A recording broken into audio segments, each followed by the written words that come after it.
एक बार भगवान बुद्ध जेतवन विहार में रह रहे थे, तभी भिक्षु चक्षुपाल भगवान से मिलने के लिए आए थे। उनके आगमन के साथ उनकी दिनचर्या, व्यवहार और गुणों की चर्चा भी हुई। भिक्षु चक्षुपाल अंधे थे।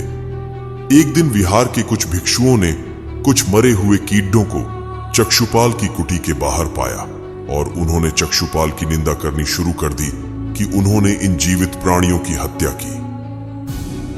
भगवान बुद्ध ने निंदा कर रहे उन भिक्षुओं को बुलाया और पूछा कि क्या तुमने भिक्षु को कीड़े मारते हुए देखा है?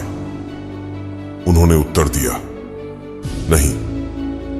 इस पर भगवान बुद्ध ने उन साधकों से कहा कि जैसे तुमने उन्हें कीड़ों को मारते हुए नहीं देखा, वैसे ही चक्षुपाल ने भी उन्हें मरते हुए नहीं देखा और उन्होंने कीड़ों को जानबूझकर नहीं मारा है, इसलिए उनकी भर्त्सना करना उचित नहीं है।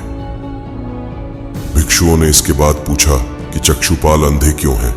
उन्होंने इस जन्म में अथवा पिछले जन्म में क्या पाप किए? भगवान बुद्ध ने चक्षुपाल के बारे में कहा कि वे पूर्व जन्म में एक चिकित्सक थे। एक अंधी स्त्री ने उनसे वादा किया था कि यदि वे उसकी आंखें ठीक कर देंगे तो वह और उसका परिवार उनके दास बन जाएंगे। स्त्री की आंखें ठीक हो गईं, पर उसने दासी बनने के भय से ये मानने से इनकार कर दिया। चिकित्सक को तो पता था कि उस स्त्री की आंखें ठीक हो गई हैं। वह झूठ बोल रही है।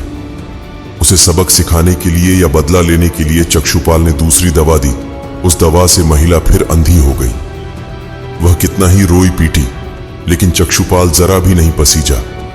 इस पाप के फलस्वरूप अगले जन्म में चिकित्सक को अंधा बनना पड़ा।